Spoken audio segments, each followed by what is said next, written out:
Picture this, you're in Manchester, bright and early, needing to get to London for a crucial 9 a.m. meeting. For years, there's been a perfect solution, the 7 a.m. Avanti West Coast Express from Piccadilly.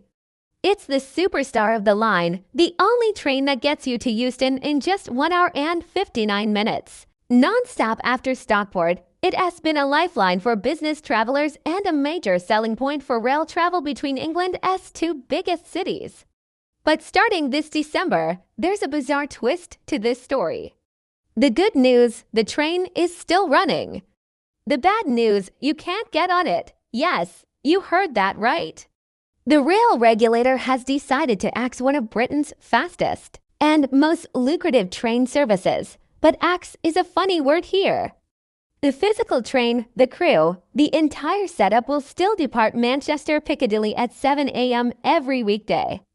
It will still speed down the West Coast Main Line, arriving in London just before 9 a.m., but it will be completely empty, a ghost train. So why on earth is this happening? It's a classic tale of railway bureaucracy and baffling decisions. The regulator, the Office of Rail and Road, or ORR, has made this call as part of a major timetable shakeup. The train and its staff are still needed in London to operate other services later in the day. So rather than cancel the run entirely, they've just decided to ban passengers from boarding it. This isn't a one-off. This ghost train is expected to run empty 5 days a week for at least 5 months until the next timetable change in May. That's over 100 journeys with 0 passengers. Imagine the scene. You're standing on the platform. You can see the train. You can watch the doors close. You can see it pull away, but you're not allowed on board. Rail expert Tony Miles summed it up perfectly. It will be on the platform. People will be able to see it, touch it, watch it leave. But they won't be able to get on. And who pays for this? The taxpayer, of course. We'll be funding these empty trips every single day. It's not just the inconvenience, it's the financial loss that's staggering.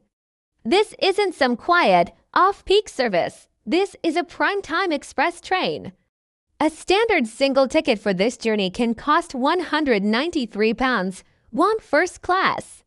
That'll be to £190. This service is a huge revenue generator.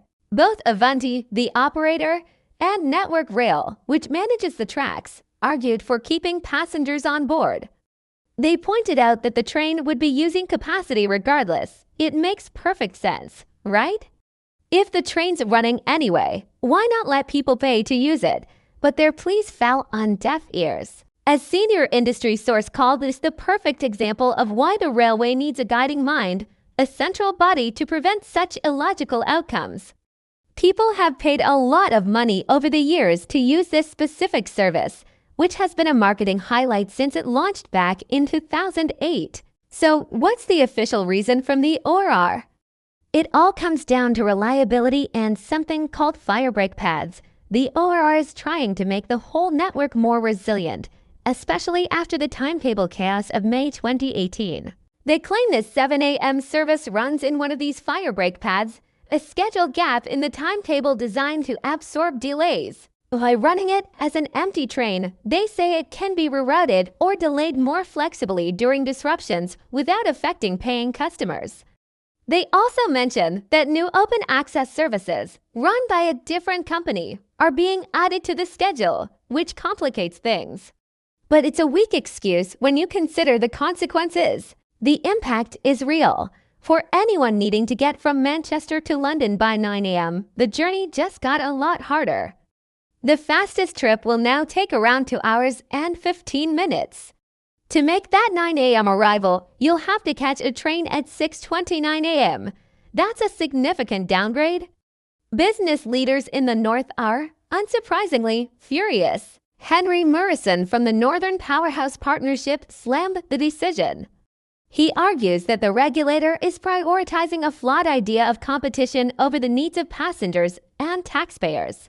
He said the ORR is denying business people in Manchester access to London on a vital fast peak service and that taxpayers will ultimately foot the bill for this poor decision. Avanti itself is disappointed. confirming that their fastest service will now run with crew but no passengers. It's a strange situation where the operator, the infrastructure manager, and the passengers all want the service to run, but a regulatory body has decided otherwise. So, for the next 5 months, a state-of-the-art train will make a high-speed, 200-mile journey every weekday, with drivers, guards, and catering staff, but not a single paying passenger. It's a perfect, almost comical illustration of the challenges facing Britain's railways. It leaves us all asking, is this really the best way to run a railway? What do you think? Let me know in the comments below. Thanks for watching, and if you found this story as baffling as I did, make sure to like, subscribe, and hit that notification bell for more deep dives into the stories that matter. See you next time!